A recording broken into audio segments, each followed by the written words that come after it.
नमस्कार। आज हम एक बहुत पुराने और गहरे सवाल पर नजर डालने वाले हैं। क्या ईश्वर का अस्तित्व है? इस विश्लेषण में हम उन तर्कों को समझेंगे जो एक सर्वशक्तिमान और सर्वज्ञान ईश्वर के विचार को चुनौती देते हैं। तो शुरू करते हैं। देखिए, अक्सर एक सवाल पूछा जाता है कि ईश्वर के न होने का सबूत क्या है। पर क्या हो अगर ये सवाल ही शुरुआत करने के लिए सही ना हो? चलिए समझते हैं कि ऐसा क्यों कहा जा रहा है। तो जो सबसे पहला और ज़रूरी कॉन्सेप्ट है वो है सबूत का बोझ।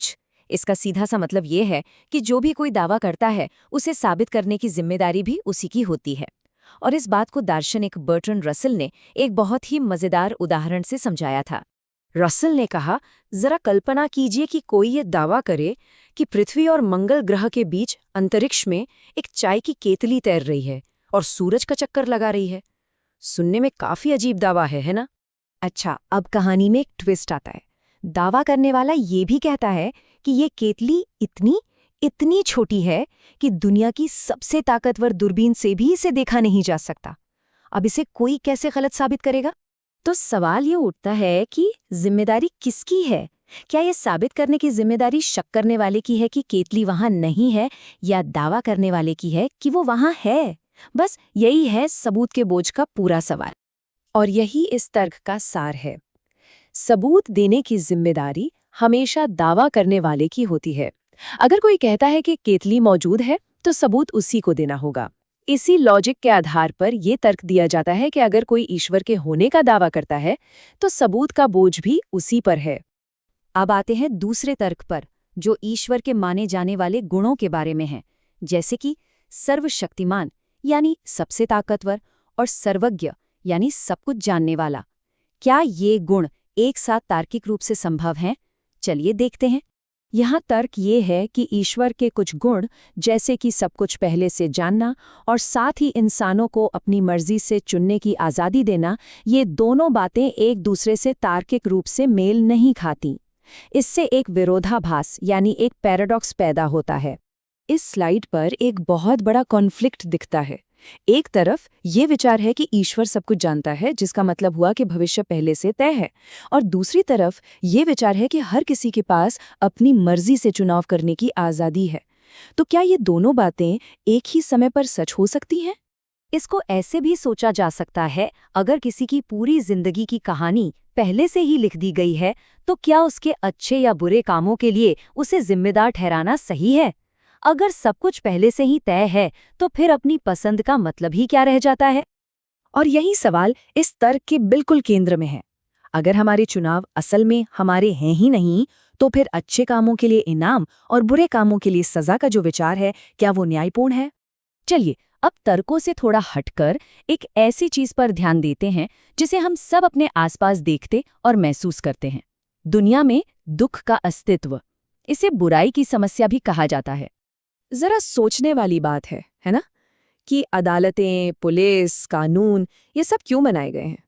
तर्क ये कहता है कि अगर कोई ऐसा दिव्य न्याय होता जिस पर भरोसा किया जा सकता, तो फिर इन इंसानी सिस्टम्स की जरूरत ही क्यों पड़ती? मतलब हमारा समाज खुद ही इस बात का एक तरह से सबूत है कि न्याय के लिए किसी दिव्य शक्ति का इंतजार नहीं किया जाता। ये सदियों पुराना सवाल, जिससे अक्सर यूनानी दार्शनिक एपिक्यूरस से जोड़ा जाता है, बुराई की समस्या को एकदम साफ साफ सामने रख देता है। आसान शब्दों में कहें तो, अगर ईश्वर अच्छा है और ताकतवर भी है, तो वो दुनिया में बुराई को खत्म क्यों नहीं कर देता? अक्सर ये कहा जाता है कि दुख और तकलीफ एक तरह की परीक्षा है, लेकिन ये तर्क पूछता है, अगर ईश्वर सब कुछ जानता है, तो उसे परीक्षा लेने की जरूरत ही क्या है? वो तो पहले से ही जानता है कि कौन पास होगा और कौन फेल। और फिर हम असल दुनिया की दिल दहला देने वाली घटनाओं को देखते हैं, जैसे मासूम बच्चों को कैंसर होना या प्राकृतिक आपदाओं में हजारों लोगों का मारा जाना। तो सवाल उठता है कि अगर एक दयालु और शक्तिशाली ईश्वर है, तो वो इस तरह के भयानक दुख को होने ही क्यों देता है? और अब आते हैं अपने आखिरी तर्क पर। ये उन दावों के बारे में है जिन्हें न तो साबित किया जा सकता है और न ही गलत साबित किया जा सकता है। इसे समझने के लिए मशहूर वैज्ञानिक कार्ल सैगन की एक कहानी की मदद लेते हैं, अदृश्य ड्रैगन की कहानी। कहानी कुछ इस तरह है। मान लीजिए कि कोई दोस्त आकर कहता है, मेरे गराज में एक आग उगलने वाला ड्रैगन है। जाहिर है ये सुनकर कोई भी उत्साहित हो जाएगा और उसे देखना चाहेगा। लेकिन जब गैराज में झांका जाता है तो वहां कुछ नहीं दिखता। जब दोस्त से पूछा जाता है तो वो कहता है, अरे बताना तो मैं भूल ही गया, ये ड्रैगन असल में अदृश्य है। फिर कोई कहता है, ठीक है, अदृश्य है तो क्या हुआ, जमीन पर उसके पैरों के निशान तो होंगे। दोस्त जवाब देता है, नहीं, वो तो हवा में तैरता है। फिर कोई कहता है, ठीक है, उसकी आग की गर्मी तो महसूस होगी। दोस्त कहता है, नहीं, ये तो ठंडी आग उगलता है। हर सबूत के रास्ते में एक नया बहाना तैयार है। आखिर में कोई कहता है, एक काम करते हैं, इस पर पेंट स्प्रे करते हैं ताकि उसे देखा जा सके। तो दोस्त कहता है, अरे नहीं, ये तो ऐसा ड्रैगन है जिस पर कुछ चिपक ही नहीं सकता।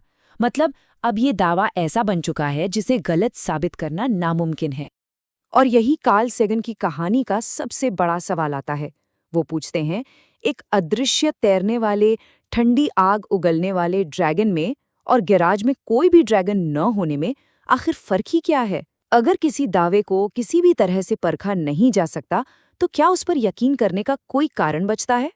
तो चलिए आज जिन तर्कों को हमने समझा उन्हें एक बार फिर से दोहराते हैं। पहला, सबूत का बोझ हमेशा दावा करने वाले पर होता है।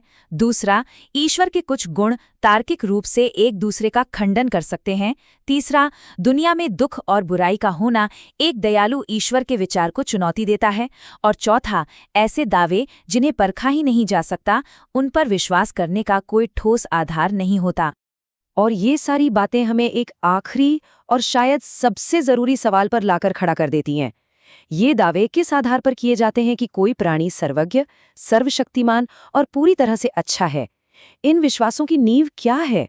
यकीनन ये एक ऐसा सवाल है जो हमें सोचने पर मजबूर करता है।